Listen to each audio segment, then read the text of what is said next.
Hello, I'm Eric Devin, and joining me, as always, are Nathan Sables and Adam White for the season's final Get French Football News preview show. Thank you for joining us as we look forward to the season's final match day with relegation still a tight affair. Do be sure to follow us on Twitter at GFFN and visit our website at www.getfootballnewsfrance.com for all the latest this summer. We'll have the latest transfer dealings as well as coverage of the Under-20 World Cup and the senior size 3 matches next month. Before we get started, though, do want to give a tip of the cap to Monaco, whose 2-0 win over Saint-Etienne yesterday saw them officially seal the Ligue 1 title. So let's start then, gents, with the national team. Didier Deschamps announced his selections, calling up 26 players for a pair of friendlies and a competitive match against Sweden to take place over the next month or so. Most of the matches are in June. So I basically wanted to go through each of the positions with you. There's been quite a bit of contention about these call-ups. Some players brought back in, some players surprisingly called up again. Let's start with you, Nathan.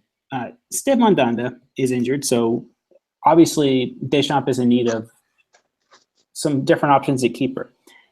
Could he have done better here than the keepers he called up in terms of Alphonse Areola and Benoit Costil?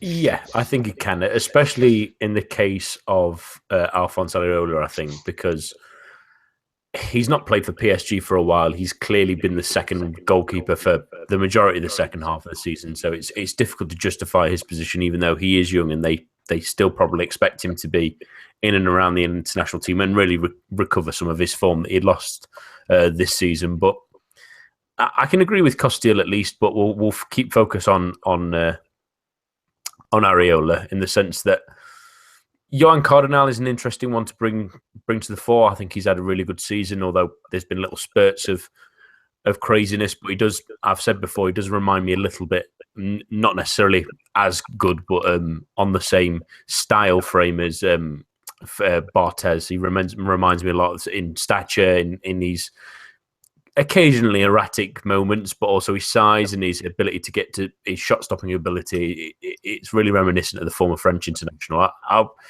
He's probably my front runner of someone who I would have liked to see get a chance. There's other ones, obviously, mentioned that Ruffier, I think, has sort of given up of really being a second goalkeeper or anything like that. I don't think he's interested in that, especially at his age.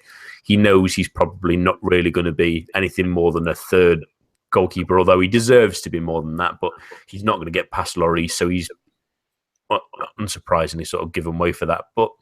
And you might have a case for Lafont. I think that he's with that under-20 squad, isn't he? So that is probably more at the forefront, keep him there and see how he does in that competition, get him some experience where he will be starting might be better really at this point of his career, being so young. But yeah, I think there's more interesting choices you could have picked instead of someone like Areola, who has really struggled in the second half of the season and probably deserves that sort of moment away more than sort of Cardinal probably deserves that moment in the spotlight for a change. What's your take on the goalkeeping situation? Is Deschamps right to bring in an older player like Costil that probably doesn't really feature in the team's future, or was he better off going with Cardinal or maybe someone else we even haven't mentioned? I think it's perfectly acceptable to pick Costil. I think I would have made the same decision in his stead. I personally, it may be a little bit of a controversial opinion, but I don't necessarily buy into Cardinal having the best of seasons. I think he's been fine. I think he's had his moments, but he's made mistakes too. And I don't know if he's a superior goalkeeper to Benoit Costil. So personally, I would have picked Costil over the two. The main issue I have is Areola. I feel like when Kevin Trapp's ahead of you in the PSG team, you know you haven't had a great season.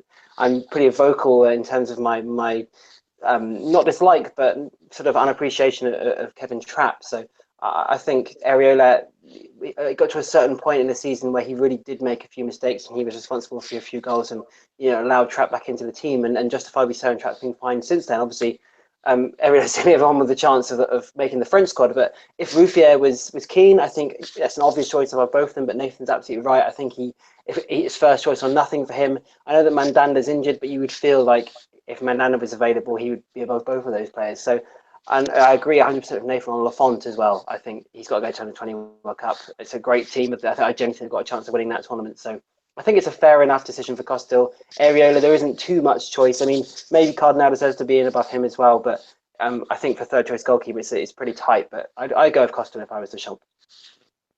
I do think that we shouldn't be remiss in mentioning that two of these matches are friendlies. That those are more likely a chance to see a reserve goalkeeper get a chance, whereas you might not see that if there are only two matches.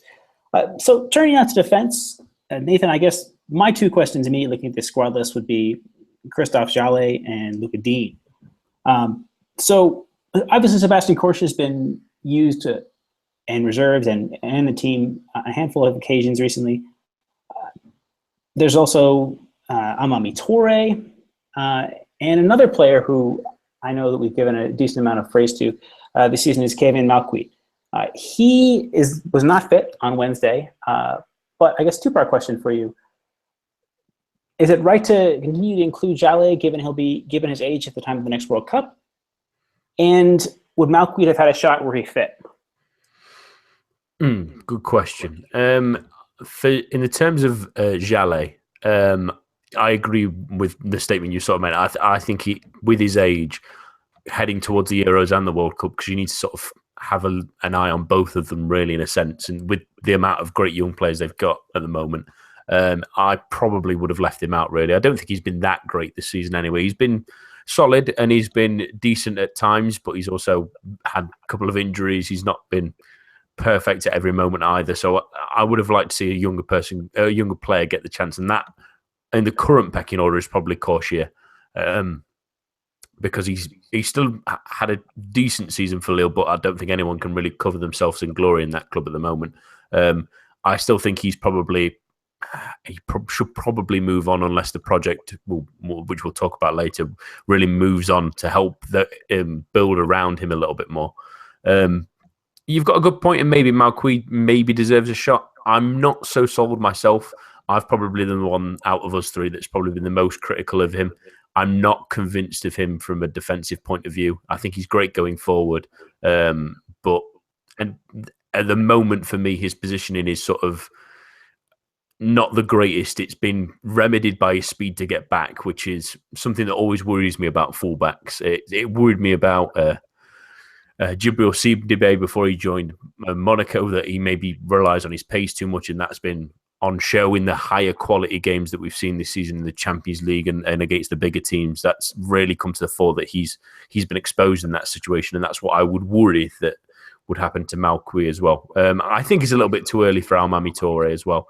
He's been good, and I expect him, with Monaco probably selling Sidibe, him to be the starting right back next season.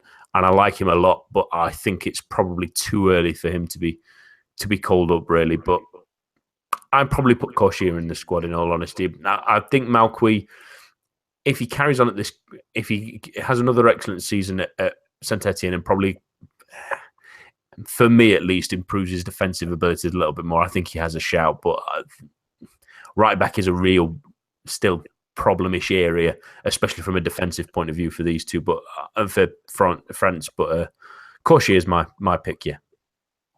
All right, Adam, what are your thoughts on right back? My concern with Amami Toure, I should just preface this, is he's also eligible for Mali, and he's 20, and he's been, I think, never lacking. Maybe not as dynamic going forward, but he's never been lacking for Monaco this season. Are France taking a risk and not including him, given these matches aren't exactly high stakes? I can see your point, absolutely, in that he is obviously eligible for Mali too. I think there are a lot of caveats to that sentiment, though. First of all, if I was a footballer, I would want to play for the country that I feel like I would represent, that, I feel like I originate from, I feel like I have most affinity with. And Amami Toure, I'm not sure. I know very little about him sort of personally. Obviously, I know him as a footballer, but I don't know how he's been interviewed or if he said anything in particular. But does he feel like he'd rather represent France or Mali? I don't know. So from my point of view, I feel like that's a decision he has to make overall. And you would hope as a France coach or a member of the France setup that he would choose France because he's a very promising player. But I agree with Nathan that it's a little bit too early for him. He has done very well for Monaco, and obviously Monaco are League and champions, and he's come in and done extremely well and look promising and look solid. But I think it's still a little bit early given the quality that France have in this position. I personally think Sebastian Korsch should should be in the squad. I'm a big fan of his. He's arguably Lyon's, well, probably not even arguably, probably just is Lyon's best player, despite being a right back. And I feel like he's done enough in both this season, although his form has tailed off a little bit towards the end of the year, and he's made a few France squad recently as well, to not to necessarily make the sort of reserve right back position his own, but to be in the squad and be given more of a chance, because he's clearly a very talented player. He's clearly linked with lots of big clubs, and it clearly will have a very, very good career if he keeps his form going. So I personally think he has to be the next choice at right back. In terms of Jallet, I think France really have to look. In fact, every international team, in my opinion, has to look towards the next World Cup and think about what their team is going to be going into that World Cup. I know that France have a tough group, but you still expect them to qualify either through the playoffs or either, automatically. And they need to be playing for that World Cup. And is Jallet going to make it to that World Cup in a season's time? So he's 33. He'll obviously be 34 by then. Not far from 35. Is he really a player that they're going to rely upon in Russia in sort of 18 months' time or so, or sort of 14 months' time? So I don't think he is. So I'm not sure that those sort of decisions in terms of those players that are really pushing it in terms of age, unless there's a real exception, should be making a squad. I think especially the traditionally big sort of 6 or 7 footballing nations should really be thinking in terms of not necessarily building a squad, but they should be thinking about what is our squad going to be, because we should be challenging for that tournament. I think France are in that position. So I think Korshay over Jallet 100%, maybe a little bit early for Amami Touré as it stands. All right. But center backs, I would say that Deschamps probably got it right. Is there anyone else that you have in? We've got Varane and Zuma back in after some injuries. Do either of you have any objections or comments on the center backs, Nathan? No, there's a couple of good players that you've listed kindly on our script, at least. Anyway, Laporte and Lucas Hernandez, who've had good seasons, but I still fancy the selection they've got. They've got a wealth of talent in this area.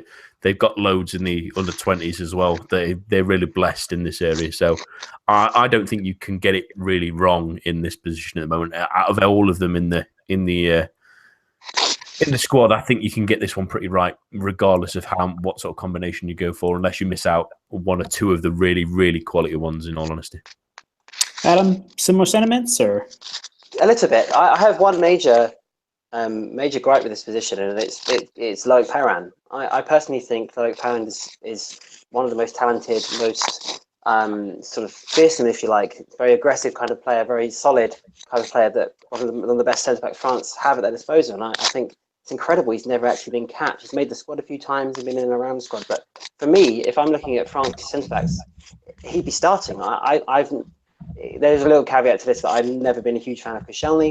I think he's still got mistaken him. I'm not sure he's as solid as perhaps a number of Arsenal fans might think. But for me, Varane and Loic Perrin are France's 2 best centre backs, and I would start them every time. So they've got a lot of talent, as Nathan said. I mean, Laporte's a great player, still 22. I think he'll be one for the future as well, and I'd like to see him in the squad. But Perrin for me is a big omission. I really honestly can't understand why he hasn't got more caps, or any caps, to be honest. So Perrin for me, but apart from that, they've got so many good players. It's hard to go wrong. Yeah, very quickly, I'd like to them eventually give, even if it's a customary thing, to Perrin at least one cap. He's been terrific, and it's a real shame if he never gets anything, in all honesty, because good grief, if he was English, I would have adored him. But yeah, definitely. Yeah, it'd be a shame if he never gets anything. I think he deserves that kind of reward at some point. Yeah, at present, injury might be a mitigating factor. His season is over. He didn't play on Wednesday either. But I tend to have to. That's not a bad shout. His range of passing and his assuredness in the tackle. He's probably not as flashy and as much of an aerial presence as Koscielny, but he's certainly less mistake prone. So central midfield, though, I think this is maybe where we've got the biggest bone of contention. And for those of you who are of an English persuasion may be certainly assured of why, and that is the continued inclusion of Sissoko. No Timu Bakayoko. The question here, I guess, then, I'll start with you, Nathan. No Bakayoko, is this a product of poor form recently? He's not been great. Or his poor performance the last time he played for the Blue? Possibly a mixture of both. He's not been quite as good, but we also have to remember that this is Bakayoko's first real full season, really, at any club, at any level, well, at any professional level at least. So we have to take that with a bit of a caveat that he's sort of maybe run out of steam from the looks of things. And I actually think it's controversial to say because I think he should be in the squad in terms of quality despite his poor form and the fact that he wasn't great last time out.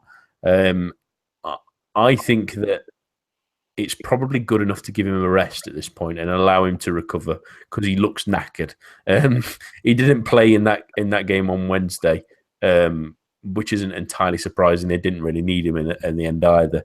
But to me, he just looks really fatigued, and that a long, heavy season that, remember, started very early not very early, but early enough in the Champions League, qualifying for that, being in so many cups, being a relatively prominent position player at least, because Moutinho's played more regularly recently, but he's also played instead of Fabinho rather than Bakayoko. So I keep that in mind. I can see that's probably why he's been omitted, in all honesty, rather than his form, although he has dropped a little bit. But he'll be back. There's no doubt about that. All right. Adam, your thoughts on midfield, the bizarre, if I may say so, inclusion of Moussa Sissoko? You're right. I think it is bizarre. I don't understand in the slightest. I don't understand in terms of his qualities or his performances this season. I think he's there because he's the Deschamps favourite, and I think this France squad is built around Deschamps favourites, and he's definitely one. And if there's any excuse for Deschamps to include Sissoko in the squad, he will.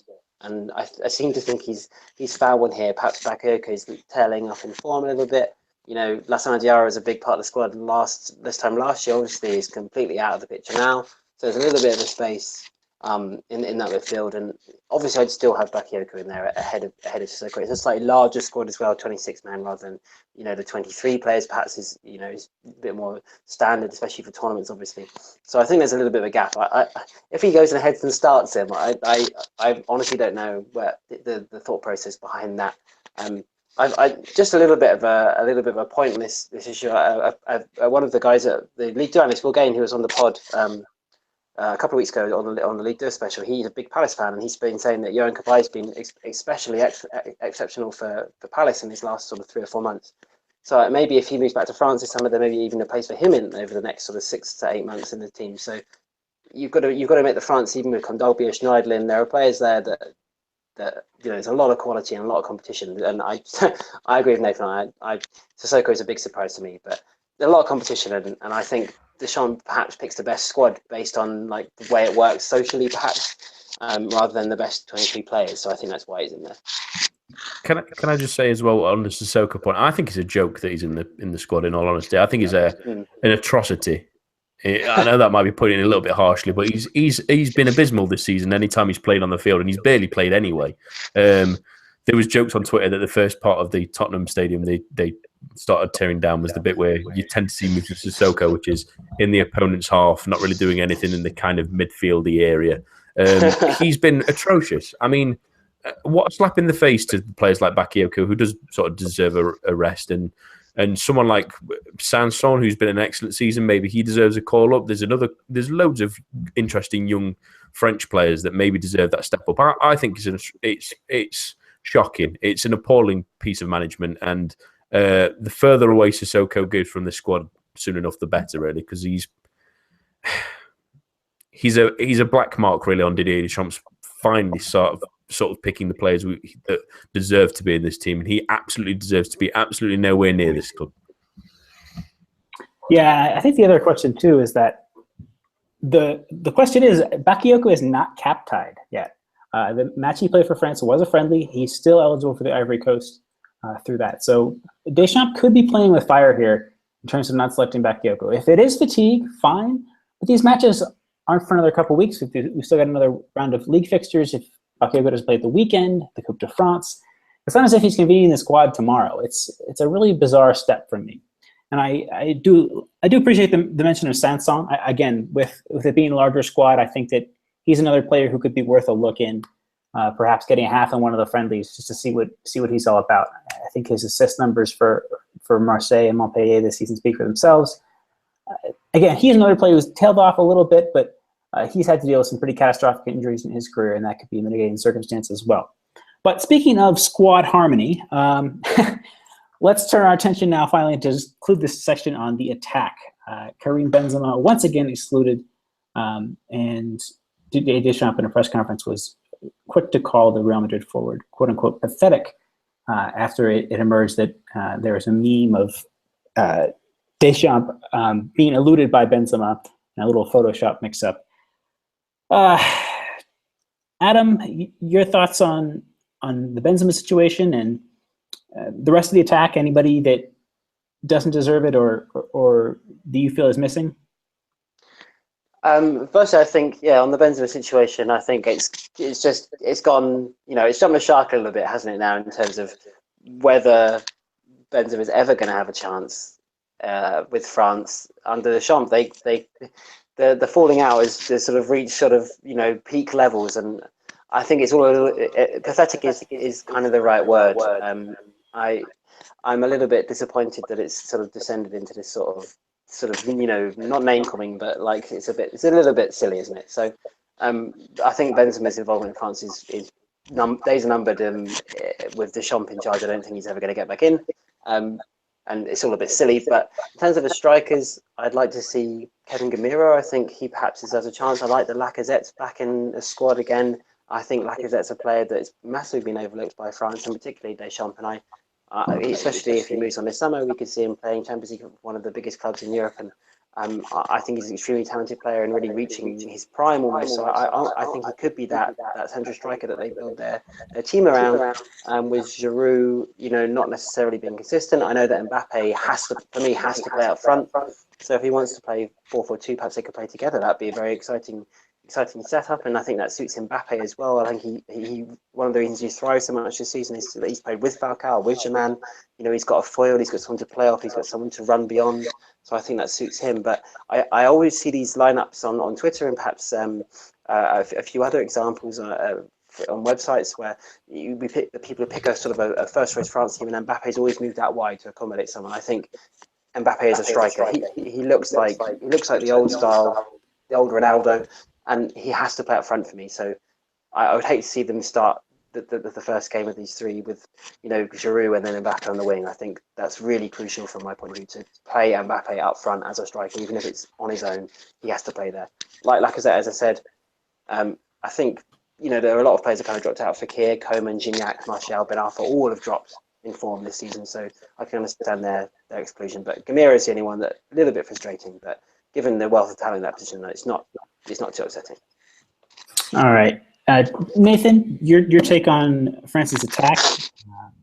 One player I think this a little bit of homerism here, but I think Mathieu Valbuena deserves at least a spot in these friendlies, given not only his versatility, but how he's willing to come off the bench and affect change. I don't think the France have a player that fits that description and can contribute goals and assists like Valbuena has done this season. Is that homerism on my part, or you want to put me back on my heels there? A little.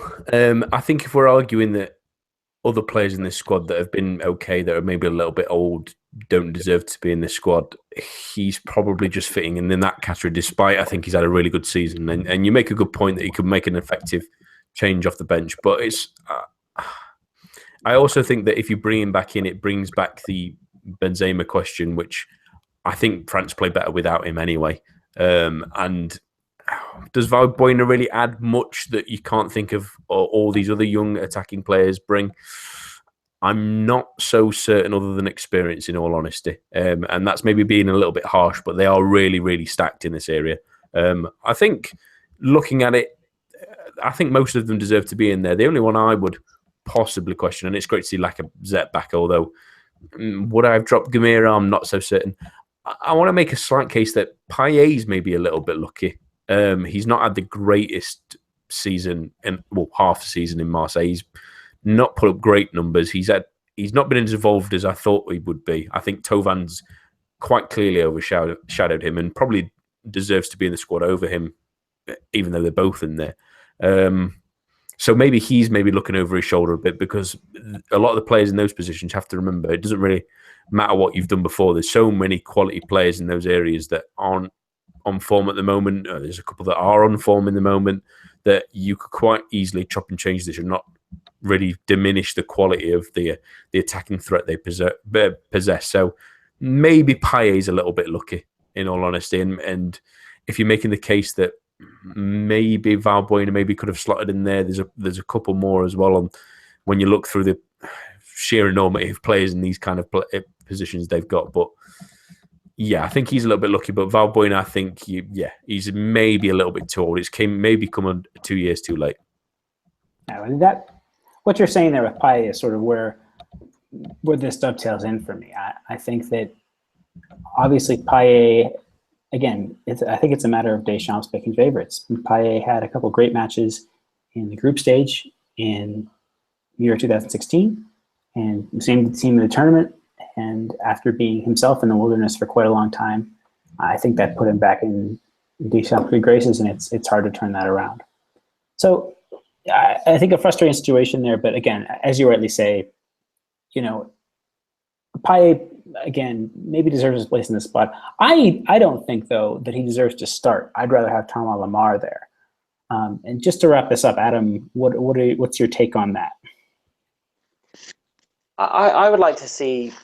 I can definitely see the point of view. I would personally like to see France sort of emulate Monaco a little bit. I think there's a lot of French players in that Monaco side, and we've seen a lot of international sides over the course of the footballing history, of the past century even, really sort of center a team on a very sort of a high performing club side with lots of individual players. I mean, England tried it with Spurs last summer. I know it didn't really necessarily work out, but the Germany team of the 50s, the Kaiserslautern team, there are 5 or 6 players from that side. And it's quite a common thing. So I would personally like to see France, make use of the fantastic Monaco sort of development this season, go 4-4-2, and get Lemar on the left, play Mbappe up front, play both fullbacks in the team, and really sort of build the team around those sort of players, because I think that might suit a number of other of their players as well. I think Kante works brilliant in a 4-4-2. Pogba would sit alongside him quite nicely as well.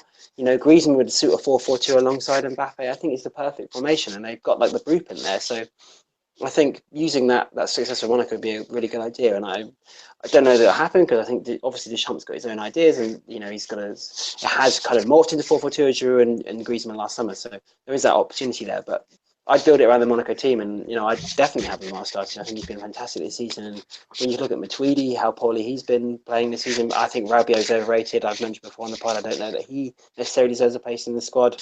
You even got Tolisso and Bakayoko, who that might suit as well in that central midfield position. So yeah, I'd definitely Thomas Lemar has to start for me. I think he's one of France's most talented players, and they really should build the team around Monaco's success. I think that's certainly a very compelling case and something to consider. But that's enough after 20-odd minutes of the national team. I think this is more. I mean, it would be a huge surprise if France don't qualify for the World Cup, given the results they've had to this point in time. A win over Sweden, and they're virtually there. But I wanted to turn our attention briefly before we dive into the weekend to a former national team player, and that's Maxime Gonalon. He hasn't been called up in quite a while. Obviously, there's been, as we've just mentioned, a huge amount of talent in central midfield, and him being perhaps a little bit more prosaic makes him not the most likely pick for the team, and I don't think he'll likely get a France cap again. But there's been quite the brouhaha recently in Lyon over his situation. He only has 1 year left on his contract, and I think it's fair to say he's been a good servant, but his performances have been poor recently. There's also the argument that Luka Toussaint, coming through the season, gives Lyon a ready-made replacement and a player who's also a little bit more dynamic than the captain. But the recent incidents center around a war of words he's had with Lyon president Jean-Michel Aulas. Basically, Gonalon has accused the club and Aulas by proxy of not being ambitious enough. Aulas fires back saying, look at where we are in the UEFA coefficient, only PSG are ahead of us in France. We've got the Chinese investment we brought into Pi. Aulas has been somewhat parsimonious over his time in charge of Lyon, but it does appear that the club may be starting to turn a page in terms of caliber of player that they're bringing in, even if they do let Tolisso and Lacazette go, as most think that they will this summer. So what I wanted to ask you both, is Gonalon right in saying that Lyon aren't an ambitious club, given what's in place at Monaco, what's in place at PSG, and even what's in place at Nice, and as well as what's potentially coming from the likes of Marseille and Lyon? Nathan, I'll start with you. It's an interesting question, and it's an interesting topic for them kind of both to bicker through, because you can kind of see where Gonalon is coming from in a general sense of most of the other teams you've mentioned, Paris Saint-Germain, Monaco, I'd say Marseille as well, possibly Lyon, although we're not 100% certain of necessarily what they'll do, although they've mentioned tidbits of it, but we'll wait and see what the summer brings really more than anything. But they all have clear, distinct plans of how they want to move forward.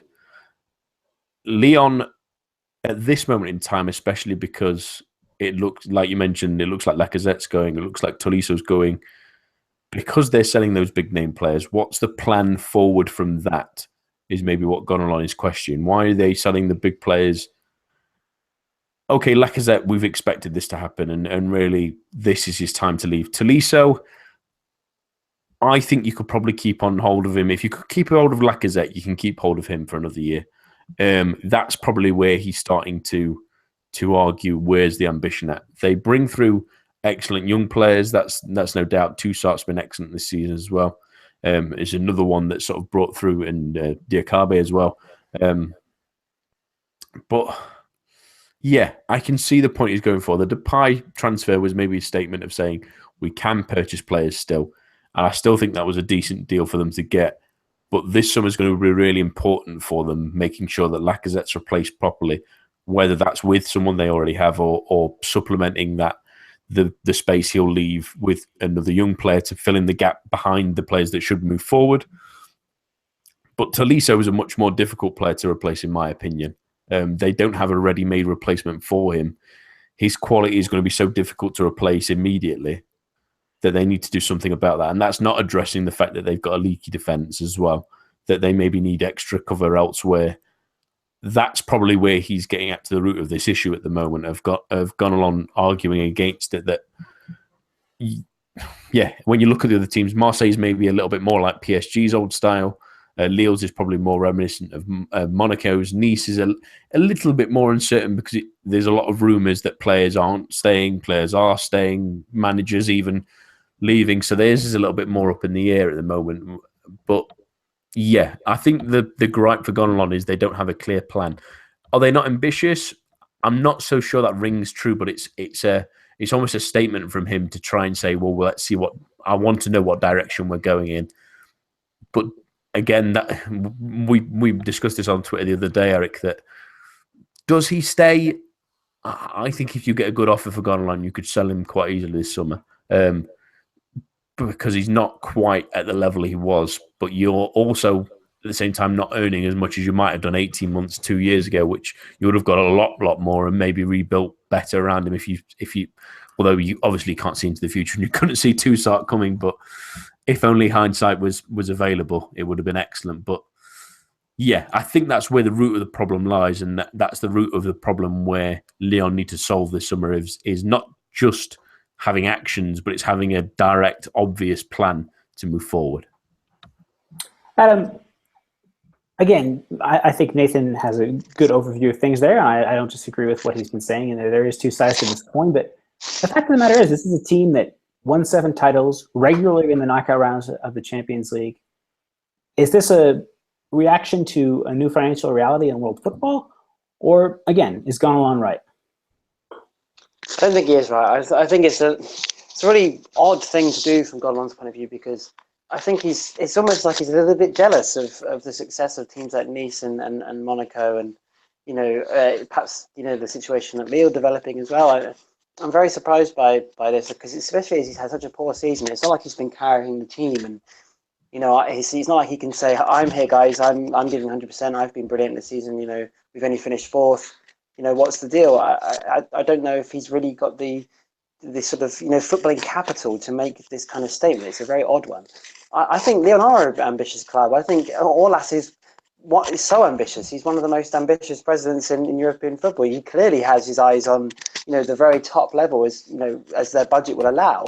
And obviously there's the budget is a big thing. There are clubs who can far outspend Lyon, but signing a Depay this winter, and the players they're bringing through, and the money they're going to get from Lacazette and Tolisso, they have means and they have resources, and they're definitely an upward looking club. I think it's a little bit surprising. So I agree with Nathan. Perhaps Gonalon, is on his way out with Toussaint, a ready-made replacement. But it's a very odd statement, and I think it's a little bit childish of Gonalon, to be honest. I think Lyon are a big club, and one that can definitely compete on a European level, and there's so competitive in that sort of second-ish level of European clubs that. They've been in the Champions League group stages this season. They're very unlucky not to get through. They came very close against two very good sides, and they spent big on Depay, and they've got the options to buy bring in players of a high quality this summer. So I'm not sure that he has much of a basis or a leg to stand on. And if he's still there, you're right. He's a definitely a servant for the club. But if he's still there at the start of next season, I think he's got something to prove. All right, turning now to another team who definitely is ambitious, and that's we both mentioned in there. That's Lille, who came out recently with this a new defined campaign that is under the Gerard Lopez ownership group, and the reign of Luis Campos is spring director, and that's #LOSC Unlimited. What their new project is a project blatantly focusing on young players, Monaco style, players ages 18 to 23. So the question that I want to ask both of you gents is, this is already happening in France to some degree. That is buying younger players and selling them on. Nice and Lyon have done this to some extent. We've got Nice with Cyprien, Remy Walter, Arnaud Lusamba. Lyon have done the same thing as well with the likes of Emmanuel Lamana, Maxwell Cornet, Jean-Philippe Mateta. I know he's still a little bit raw, but he's someone who's very high thought of. Olivier Cayman was a player they brought from Newcastle at a young age. So the question then is there room for another team taking this approach so blatantly in France?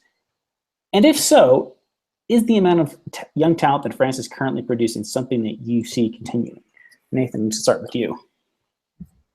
I think there's always a room for a club to do this. I think why people are copying this, not just because obviously it's been successful with Monaco, is the fact that it works because it's, in a sense at least, low risk in theory. If you get what I mean, there's obviously a massive risk if you get too many young players. You can sort of nosedive a little bit if they aren't performing at the level you need to be.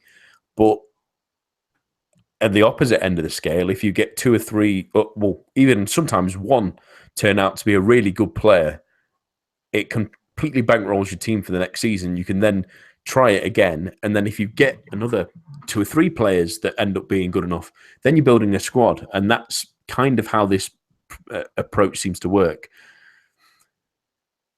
But the success of it, I was saying but the success of it, much like in another example of a team that I remember doing this a lot is like Sevilla and Udinese in Italy, is you need a very, very good scouting team to get the right players in with the right attitude that can really push a team forwards like it has with Monaco. That's the difference between some clubs and other clubs, and it depends on the means as well, because obviously the more talented players that you're trying to bring in will cost more and require more money for scouting. So it depends on how that's focused in Lille, but they have great connections with Belgium. That'll be a great place for them to go to, not just in France. Obviously, it's still relatively close. They're not far off the northern border. So that's a positive for them that they've obviously got Ostend as part of their sort of circle of clubs.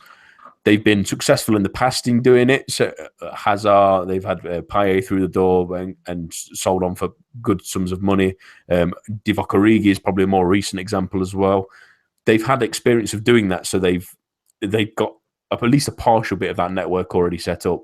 It's continuing that and improving it and making sure you can do it. But I think personally that this style of growing a football club is so blatantly, obviously, copied by others because it works without too much of a financial risk, but a great financial reward if it does work.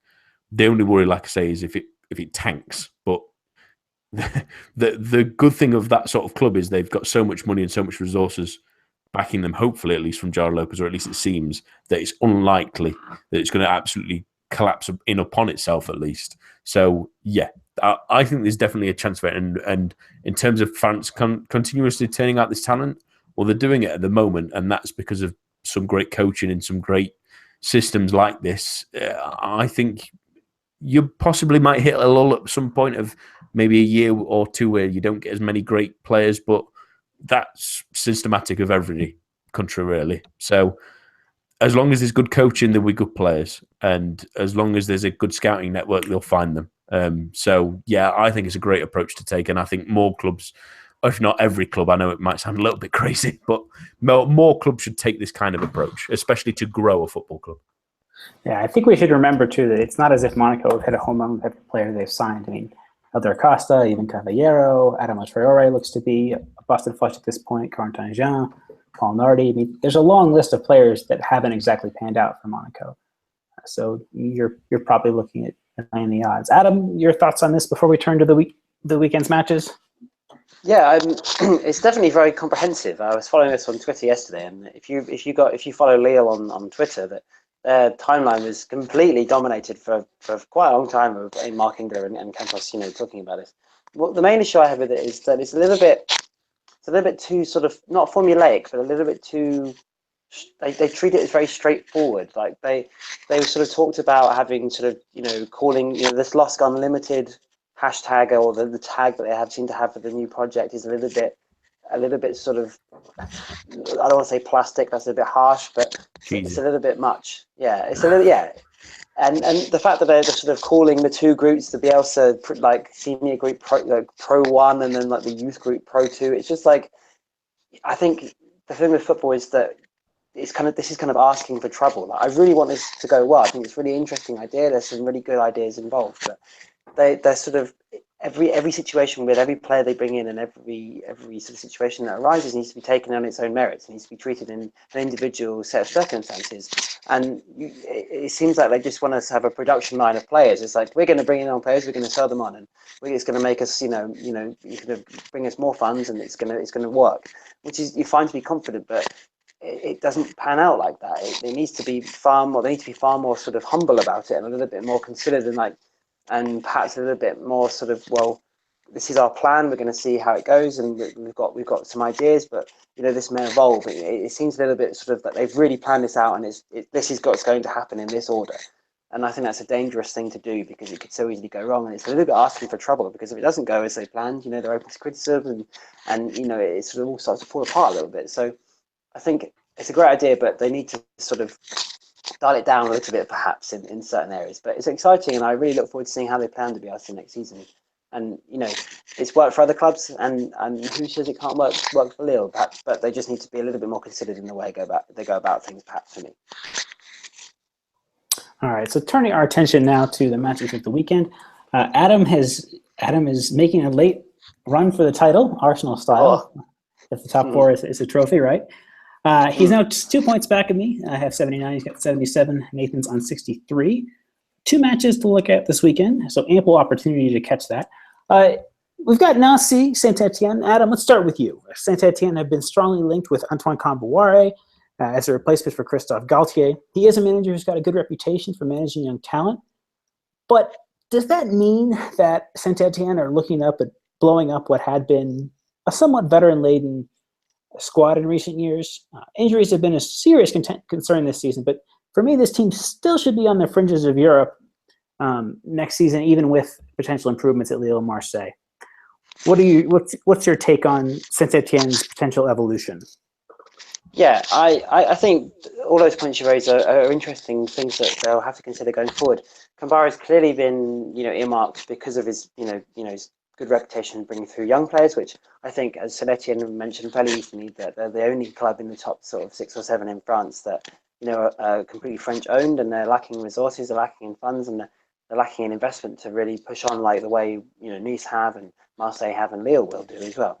So that they're sort of looking towards youth, and Kombouaré fits that bill. We saw this on the pod last week a little bit about.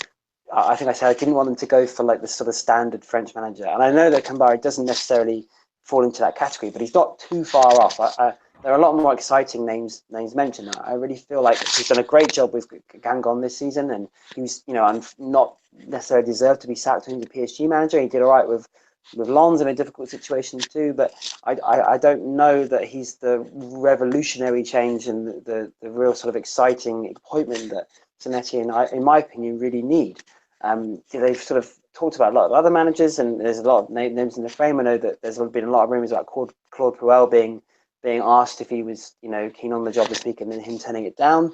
That would have been a really interesting one, given how well he did with Nice last season. Even Thierry Henry was mentioned this week, which is very, very interesting. I don't know if that would be a good idea, but it's certainly an exciting appointment. I really think Chelsea need to shake things up, and I don't know if Kambari is necessarily the man to do that. Yes, he has, a great record with youth, but I think they really need a massive overhaul. I'm not sure he's the man to provide that going ahead. So in terms of evolution, will they disband the squad? I think you're right that they, based on their squad, they should be top 6, top 7. Obviously, Lyon are going to be added to the top 6, 7 next season too, as we've mentioned. So it's going to be very competitive at the top end of the league. But you look at players like Hamuma, like Beric, who's a good finisher. Perrin, obviously you mentioned Routier, whom is being linked strongly with Nice this week. If he stays, that you've got a very good squad. And without injuries and without the Europa League, you'd expect them to finish top 6 next season, really. So whether it's a good idea to really break up that team is open to debate. But as we said, this model is kind of developing in France, and there's the opportunity for teams like Saint-Etienne, who have a decent amount of resources when you look at the top 20 clubs in France, to bring in young players. They've got great support. They've got the opportunity to develop them under Kambari if he's appointed, and he's the right man to sort of do that. So there is opportunity for them to sort of mirror that Monaco, almost Lille sort of situation we've been discussing, and develop those young players. So I think that's what they kind of I think they feel they have to go for that. So I wouldn't be surprised if some of those older players left, like Lemoine left this summer. I doubt Veratu or Saive's loan to be renewed. Perhaps even players like Tefo Catherine and Shaken Beng haven't really, especially Shaken Beng hasn't really settled. He's been injured, and Tefo Catherine's been a little bit lumbering in recent weeks. I'm not sure if those older players will be there next season. So perhaps you're right, and that may work out for them. But I think there's a little bit of they need to shake things up. And I'm not 100% convinced that Kambari is the man to do it. But if they go for this youth route, absolutely, he fits that bill. But it's a little bit of a risk if you ask me. All right, Nathan. Speaking about their opponents, and I think that Nancy do have a good chance to take 3 points here. Whether that's enough, I think remains to be seen. But I think that they certainly, with Saint-Etienne's lengthy injury list, they do have a good chance. But I wanted to ask you to highlight a piece you wrote for the site recently about youngster Faitou Moassa. Yet again, he was used in a different position against Dijon last week, playing as a number 10 in a 4-2-3-1. Unfortunately, not to any success for Nancy. But talk to me about this young player. And along with that, is he a lock to stay in Ligue 1 if Nancy go down, or is a move abroad more likely? What are some clubs that should be interested in him? Yeah, just before, I've just noticed on Twitter, Rennes have confirmed that Benoit Costil won't be signing a new contract with them, which is expected anyway, but they've put a nice little farewell piece to him, so he's leaving in the summer. But I think Bordeaux are interested. It seems that probably will be the likely move. But yeah, we've both wrote a piece on Moassa recently, but he's an interesting one, isn't he? I think watching him play this season, and I did some extra research on him before writing the piece. He's super raw to me. I think that his success that he had with France in the under-17s early on, and then in the European Championships they won last year, he seemed good in those at left back, but I'm not so certain that's his position at Nancy. And he's been, as you mentioned, sort of thrown around here, there, and everywhere. He's played left back, left wing back, left midfield, left attacking midfielder or winger, attacking midfield in the central position as a centre midfielder at one point. It seems like he's not really nailed down a place, and that's because he's maybe, in my opinion, at least at the moment, a little bit more of an athlete than a footballer in a sense. And that's maybe been a bit derogatory in a way, but his first touch is maybe a little bit lacking, but he has great speed. He has great athleticism.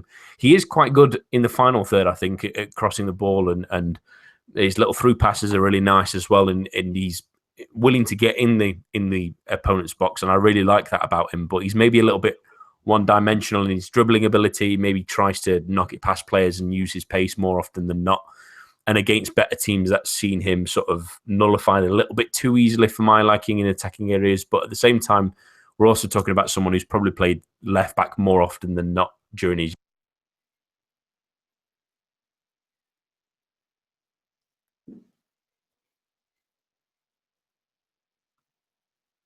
would require.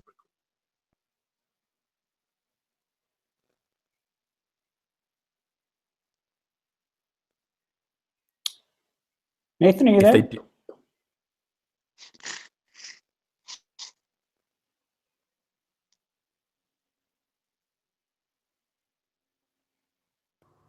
Can you hear me at all?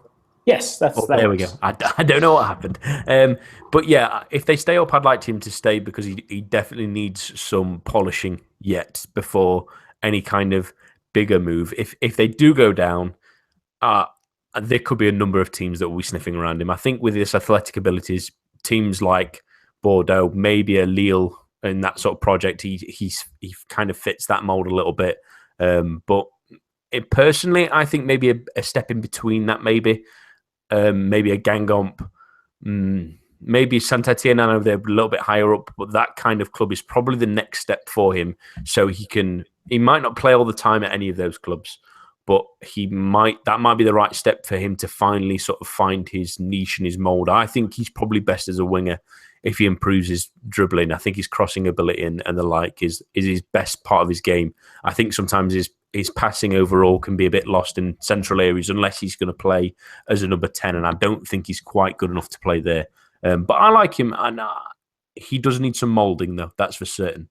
And he needs a little bit of a sharpening, and he needs a good teacher to sort of guide him in the right direction. So I could see Marcelo Bielsa. I think he could possibly still be a left back if he improves his defensive work. He does get back nicely, and he does have a way of using his physicality quite nicely, even though he's quite short. But he's maybe a little bit rash. Yeah, I think there's a future probably on that left-hand side still rather than in central areas. But I think he could, with the right management, turn into a very tidy player. What would be your score prediction for this? I'm going to go 1-0 Nancy. Okay. Adam? Oh, it's a very, very close game. I agree with you. I think Nancy have a good shot. So 2-1 Nancy. Okay, I'll go with a 1-1 draw.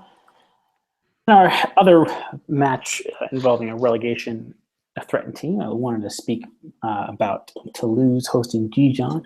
Nathan, Dijon have played fairly positive football this season, and I wanted to ask you, are they part of a general change to a more attacking style in Liga? A lot's been made of Monaco this season, obviously, and how many goals they've scored. But besides maybe Angers and Nancy, most teams have a fairly positive style this season. Even a team like Nantes, who are so negative under Michel de Zakarian, look really reinvigorated and bright under Sergio Conceição. Is this something we can look forward to continuing, or is this just sort of a flash in the pan due to the way a few teams like, say, a Monaco and a Lyon really play with a sort of an open throttle attacking intent? Hopefully. Looking at the teams that you've just mentioned, most of the teams that are attacking, I mean, Nantes have had a great resurgence this season, and that is because of attacking football. I don't think they would be anywhere near where they are if they didn't change their ways. They're still on a -11 goal difference somehow, but that's probably from the shortcomings of the start of the season rather than the attacking intent they've had in the second half of the season. But I think it's really worked for a lot of teams. It got Lorient back out of trouble, winning games by scoring more goals. It's kept Dijon looking like they're at least favourites at the moment within the position they're in and the team they face at the weekend to stay up as well. So, yeah, it's a positive trend. I've really liked watching Dijon at times this season. I think they've been, out of the three at least that came up, I think they've been the most positive throughout the season. I think Metz have finally sort of clambered onto it in the second half of the season. Had a brief start where they really relied on it, but a couple of pummelings sort of forced them to go back in the shell, and then as soon as they came back out again, they were much better. But you've seen teams like Toulouse be very positive, especially in the first half of the season. That was a great success. Guingamp as well. They really thrived off being positive in games. The teams that haven't been as positive or haven't created as much have struggled. Saint-Etienne, Rennes, although they're higher up on the table, they've been really a drab to watch at times because they've not got that attacking intent, because they've not tried to create as much. They've really trudged through games sometimes. And while maybe the first half of the season has probably kept them from being really embarrassed this season, because when teams were less positive, possibly, that may be a trend that might force them further down the table next season, or at least further into the mire with this conglomerate of teams on 40 points and very early 30s. But yeah, I think it's a trend that's clearly worked for a team like Dijon, and I think they probably will stay up now. I think there's too much for other teams to do, really, to catch them. And long may it continue, really. I mean, that's not to say there's nothing to do with defensive football. I think that you can build a solid base off that for a lot of teams, but especially for promoted teams, I think relying on going up defensively, when you go to that next level, if you can't defend at that level, as we've seen in perfect example is in the Premier League with Middlesbrough, if you can defend at one level, but you go up a level, if you can't defend there and you're not going to score because you struggled to score in the other, the division before, you're going to get hammered and you're going to get beaten to a pulp because you can't play that way. So teams being more positive in Liga is a real positive for both the league and for teams wanting to stay up. If you want to stay up, the evidence by Caen, who've scored plenty of goals through Santini, although not overall. Lorient have clawed themselves out of nowhere to be there. Montpellier relying on goals to really push them further away from the relegation zone. So did Metz when they brought Sheikh Diabate. Yeah, Diabate, that's it. And when they brought him in, the goals transferred them season. So, yeah, follow that blueprint from Dijon of having someone like Diony, who's been excellent and probably will leave in the summer, I think, even if they do stay up. He's a really good player and will score goals elsewhere. But follow that positive mold because it does seem to give you results now. All right. And finally, Adam, the gears are already grinding on Toulouse's transfer mill, if you will, rumor mill, with Issa Diop reportedly the subject of a bid from RB Leipzig. Martin Braithwaite had been pursued by West Ham in January. Oscar Trejo has already said he'll leave the club as well. How do you envision this team, which you've been watching closely, evolving? And how do you see their season overall? Did they underachieve or did they overachieve? And along with that, is Pascal Duprat good enough to lead such an obviously talented group of young players? And we think about, as long as the players I've mentioned, you've got Michelin, Cafaro, Ibrahim Sangare, if Cafaro stays with the team, that remains to be seen. Alain Lafont, the young midfielders, Blanc and Bodiger. A lot of really impressive players that are on the younger side of things for Toulouse. So how do you see their season, and is Duprat the right man for the job going forward? Yeah, first of all, their season overall, I think, given how poorly they performed in the last 2 or 3 seasons under, Domi Arabadje and Alan Casanova, this is a big improvement for them, right? At the start of the season, they're up in the top 5 and they beat Monaco and PSG, at Toulouse early on in the campaign. And I think overall, if you look at the season, they could finish. I think they deserve to finish in the top 10. To be honest, I think they've been better than Rennes this season, and I'd like to think they can't finish now. They could finish high as 11th and as low as 14th. I think, but compared to previous seasons, they've had a much improved year.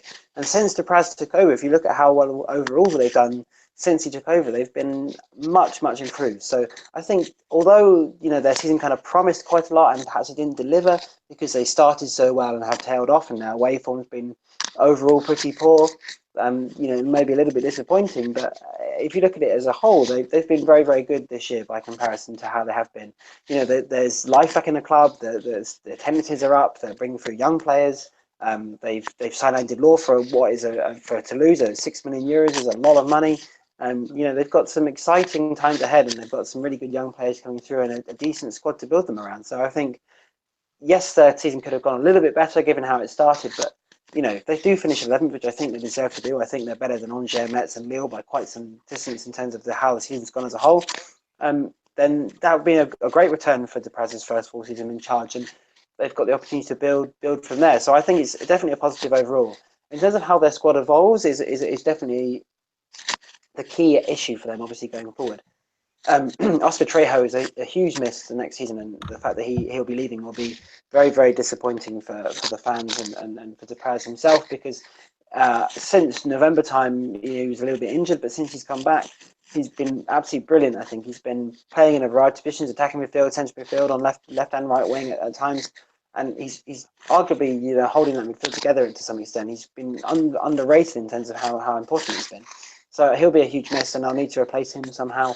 But they do have this nucleus of young players coming through. We talked about Issa Diop. Yes, he was in. There's some interest in Red Bull Leipzig, and there's been a lot of rumours that he would leave, along with Alban Lafont, the fact who's been attracting interest in Marseille, amongst others, that those two players could go, and that would be hugely disappointing, given those are two of those players that Dupraz brought through so brilliantly last season and into this year. So that might end up being this sort of model that we talked about again with previous clubs, that they'll get a decent fee for both those players and they'll be able to rebuild from there. And I think Dupraz has made some astute signings over the summer as well. The previous summer, Julian has been brilliant this season, has played every game, barely missing a minute apart from free suspension. And if they keep him this summer, that'd be great business. Alexis Blanc is unlikely to leave, but he's been great. He's been struggling with the niggling sort of heel injury, which has kept him from being his best that he was in the autumn. But I think when he gets fit next season, he's going to be great.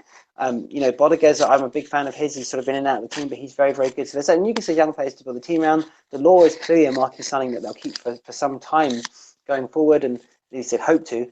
He's only sort of played 15, 20 games for the club, if that, so far, and that fee says they're going to keep him. I think Braithwaite will go. He's been linked with lots of teams. You mentioned West Ham. I think West Ham would be a disaster if he went there.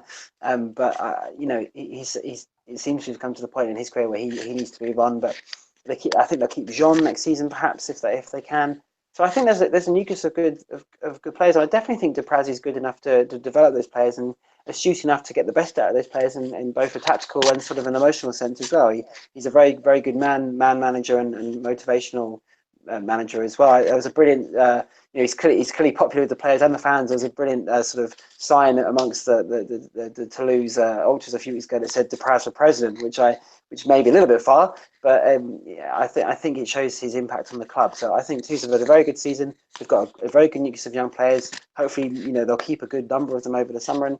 And if Dupraz can make some more astute signings over the off season, then I think they've got another top half finish in them under Dupraz next year. So I think it has to be a positive season for Toulouse. All right, thank you again. Before we go, we do need to get the predictions. Adam, what would be your prediction? 1-0 Dijon. All right, and Nathan. 3-2 Dijon. 3-2 goals galore. I will go with a 2-1 Dijon win.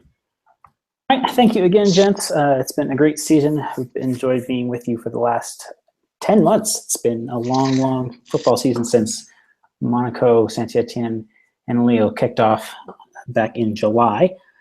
Thanks again. We'll be back as soon as those French sides are back in action in Europe. We might not be every week until the season starts, though. We'll have to see how that goes. For Nathan Staples and Adam White, I've been Eric Devin. Do be sure to join us on Monday from 8 o'clock UK for an extra special expanded edition of the show as we sift through the season and look forward to those international matches in the Coupe de France final. Please do visit us online at www.getfootballnewsfrance.com and follow us on Twitter at GFFN. Thanks for a great season, and we'll speak to you in a couple months.